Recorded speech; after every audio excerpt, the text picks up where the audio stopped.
Welcome to Toffee TV. It is the match preview. Everton versus Manchester United. Carabao Cup quarter-final. It's where all the big teams are.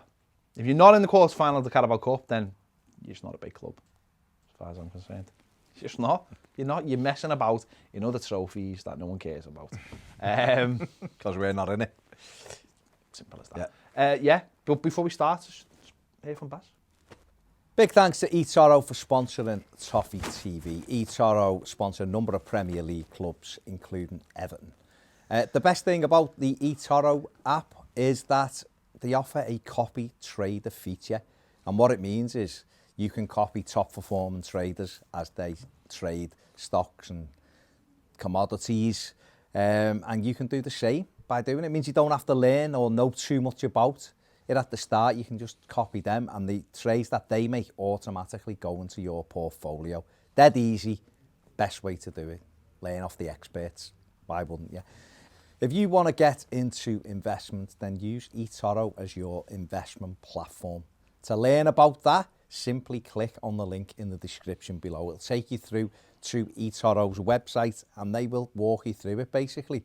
So it's a good opportunity for you to become a trader and learn off the best. Why wouldn't you want to do that? Check out the link, the eToro link, in the description below. Off you go. What are you waiting for? Cheers. Well, yeah, 2 days before Christmas, and we've got a quarter-final of the Carabao Cup, which should make for an interesting game. Make for interesting selections as well, actually, because obviously a lot of games around this time of year. So it's going to be interesting to see what the teams are. But this was a tough one. This Manchester United have been, in great form ever since they played us, really. Okay, maybe not in the Champions League, but since they played us certainly in the Premier League, certainly away from home as well. And with us in the form we're in as well, it's suddenly become a very, very interesting contest. And I don't know whether it's going to be who puts out more first teamers or what that's gonna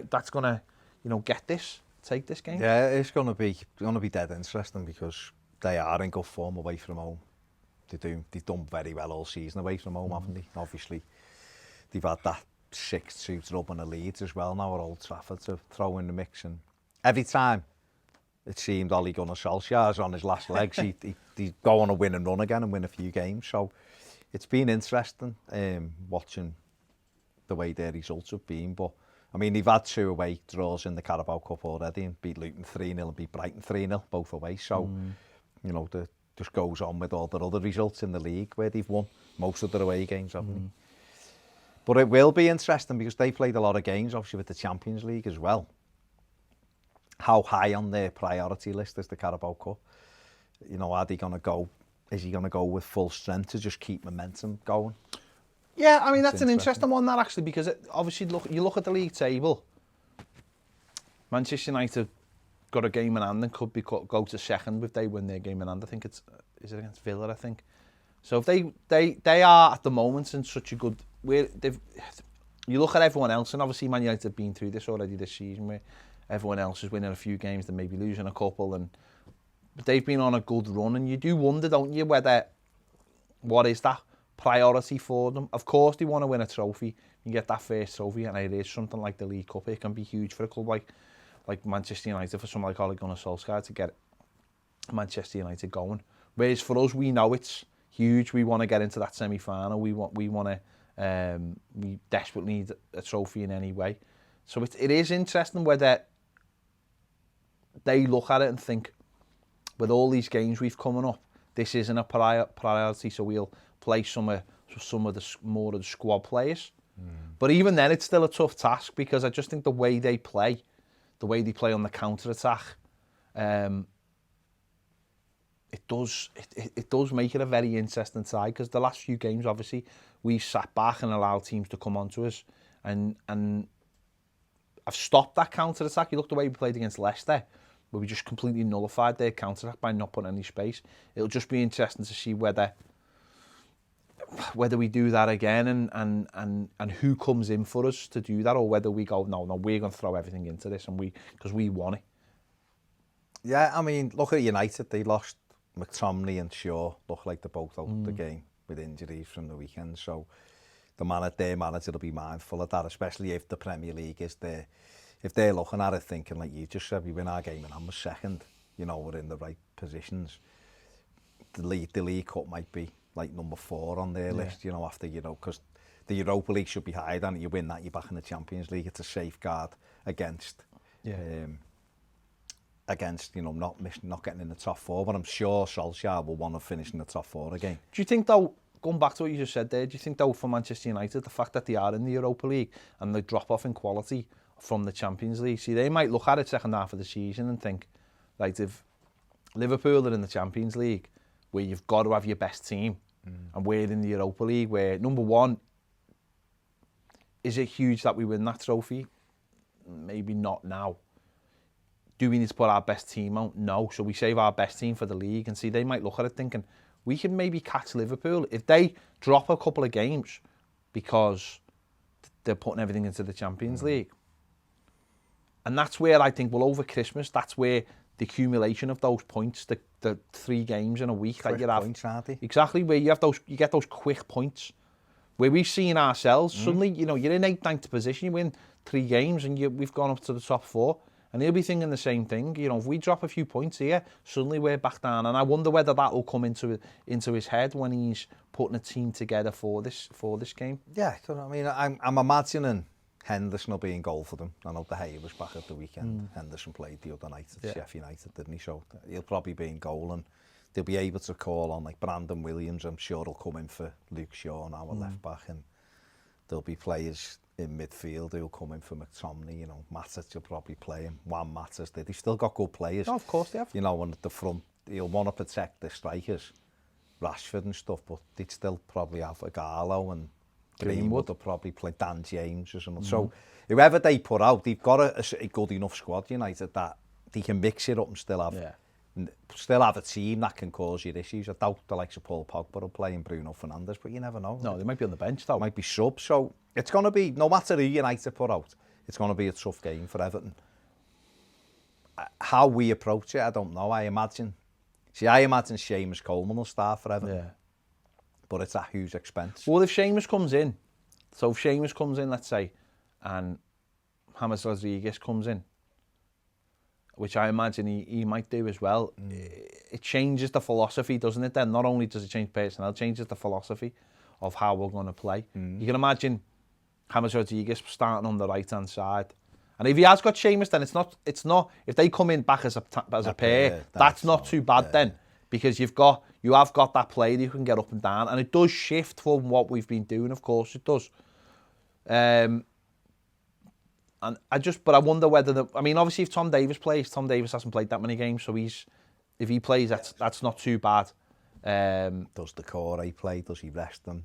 He's on 4. You know, it's. Well, if he gets booked in this game, he wouldn't miss the Sheffield United game. But he's like, it's. Do you want to rest them for the? See, you could theoretically, if Coleman come in. And this is mixing it up. You could put Holgate in midfield with Davis and put the Corey on the bench, and still have you're giving the Corey a rest then ahead of Sheffield United. But Mason hasn't played. He's only just 3 or 4 games back anyway, so you want him to kind of get that fitness. So there's those kind of decisions. But then Yerry Mina hasn't played lots of games in succession on the run. So would he play? Could he leave Mina out and put Godfrey at centre back with Keane and play Niels and Kunk? But then you're messing too much with the team. And you're weakening your side as well. Of course you are. So, but then again, he might look at it and go, well, I want Nkunku to play. What about someone like Andre Gomez maybe coming in for Gylfi Sigurdsson? Almost like for like. Like for like, yeah. It will be, it's going to be interesting because I don't know what his priorities are. Ancelotti might look and go, we're 2 games away from Wembley. We beat United, who mightn't take it as seriously as the Premier League games. So I'm not saying United are coming to throw it, of course they're not. But it just mightn't be their number 1 priority. Where if we beat them, and the game, don't forget the game's done, hook or crook on penalties, whatever. If we beat them, we're in the last 4. You know, still in the quarters of Stoke against Spurs. Now, of course, you'd expect Spurs to win, but who knows? Can you do it at Stoke at 5:30 on a Tuesday night? There's also Brentford against Newcastle, and I know City play Arsenal in the other one, so you know, it'd be very unlike Everton to beat United and get one of the 2 weaker teams. I say weaker, but you know, one of the 2 weaker teams in the semi. But Ancelotti might go, listen, we get through. The semis are one-off games as well, no 2 legs. We get a home draw against anyone at Goodison. You know, we've got an opportunity to get to Wembley. Yeah. So, I don't know what his it's a lovely, in a way, it's a lovely predicament, isn't it? To be thinking, to be in the top 4 going into this game. And again, I say that not with like that kind of thing of like we're in the top 4. No. You know, it's a nice thing. It's a nice position, but it's not. You know, a couple of games here or there. You know, Spurs. You know, went from top tier to bottom tier, lower than London did, faster than London did. You know what I mean? It shows you how a couple of wins here or there. But we've got the points on the board. That's the main thing. We've got a game like this now. We're not all worrying too much about the stressing over the table. We're looking forward to games. We're looking forward to the games, you know, after Christmas, and it's just a nice it's a nice predicament to be in, and it's just we'll see what Carlo really feels. Yeah, it is hard to say at this moment in time, isn't it? I think with more space in between the games in a normal season, you're building up to this game. If we hadn't have had the midweek game last week, we might have had more of an idea on it. He might, you know. But again, if he might look at it and say, listen, this is a great chance for us. You know, they beat us in the league the other week. We let ourselves down that day. We should have got a draw. But they were pure, like, had that ice in the veins to kill us off on the counter-attack, didn't he? A couple of times, you know, they were ruthless in front of goals. So it's up to us, you know, we can get ourselves back in here and bloody their nose a little bit and say, look, we can, you know, we just beat these 3, we can beat you as well. So I'm not looking at it worried by Manchester United, although they are a good side and they have got great players. Because it's a quarter-final at home. 2,000 of our fans will be there.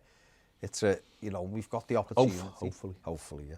We've got the opportunity to get into the semi. So, listen, we were in the quarters at home last season, and we went up in penalties to Leicester. You know, let's go one better this year. Are you expecting anything in the team that might be, you know, a little bit shocking? You know, someone coming into the side, you're like, well, I didn't expect Ellis Sims up front. Well, no, I'm just thinking, I am actually, because it's come off. I think Olsen will play. Do you? Yeah. I just think because it's come off the back of the Arsenal game, and it's not even the fact that it's a League Cup game. It's the fact that it's come off the back of the Arsenal game, 3 games in a week. I'm just conscious of the fatigue factor of some of our players, and I just wonder whether it might have gone too far now for some. It wouldn't surprise me if he leaves Mina out and plays Holgate centre back and puts Coleman right back. Okay. I think Olsen will play, definitely.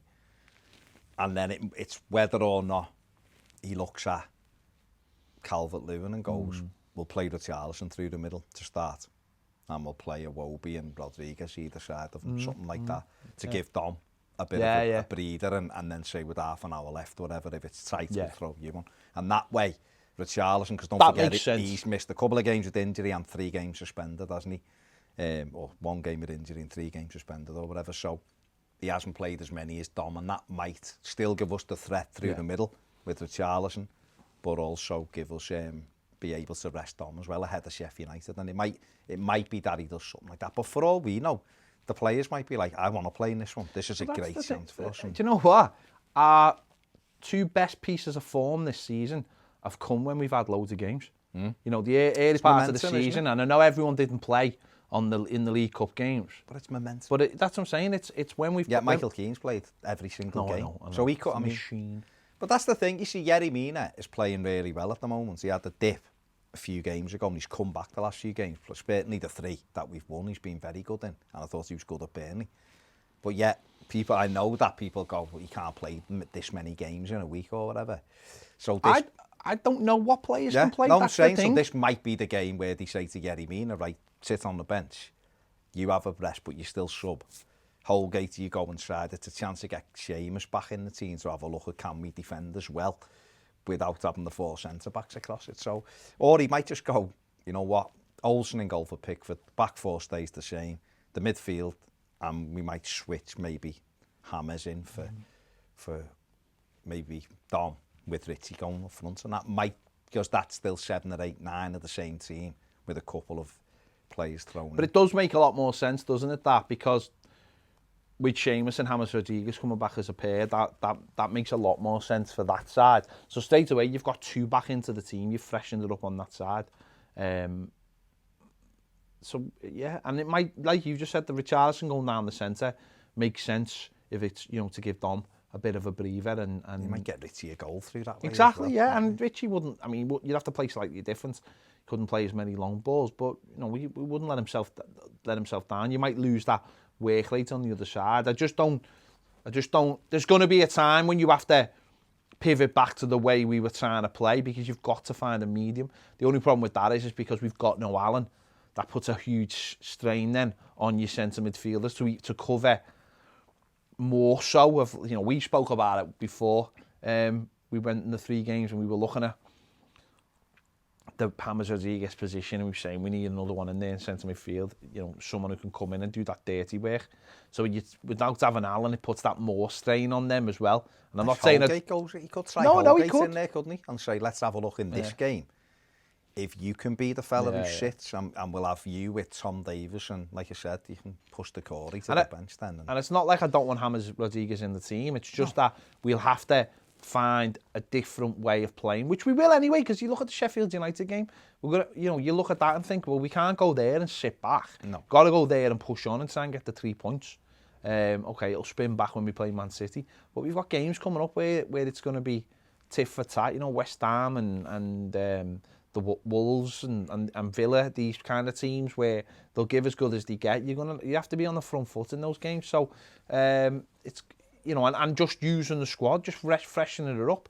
It's gonna getting people back up to speed as well, isn't it? The likes of Seamus. So it's gonna be dead interesting. But it's a tough game, but it's a game we can win. We've beaten, you know, good sides already this season, and I felt we let ourselves down a little bit against United last time. Well, I think if we'd been playing the way we've been playing last 3 games, I think we would have got more out of that game. Yeah, we at least got a point out of it, wouldn't we? And I mean, we nearly did the way we played anyway, didn't we? Decore had 2 opportunities late on to make. But they are a good side. I've been impressed with them recently. United, been really impressed with them, the way they've played on their counter attack.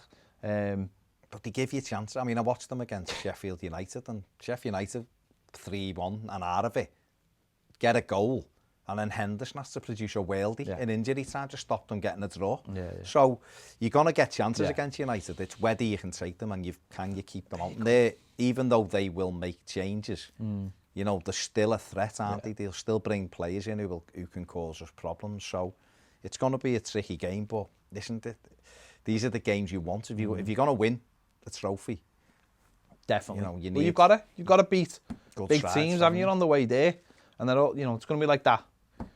If we won and we got to the semi and we got to a final, you're going to be playing good sides. You've got to have a little bit of luck, and you've got to win the game. There you go. Let us know your thoughts in the comments. Let us know if you think we can get through to the semi-finals of the Carabao Cup. What team should we play? What team would you play for this game? Let us know your thoughts. Positive or negative, whatever. Let us know. Make sure to give this video a like, subscribe if you haven't already, and if you want more great videos, join us on Patreon. The link will be around here. Have a good Christmas as well. Check out that eToro offer as well. The link will be in the description, and hopefully we'll all be smiling on Christmas Day after we've got through to the semi-final and we're 4th in the table. Wouldn't that be nice? Wouldn't that be the perfect Christmas? As we're all locked in our sheds, eating whatever animal comes back. Hedgehog. Nah, it'll all be good. It'll all be good. It will be. There you go. See you later.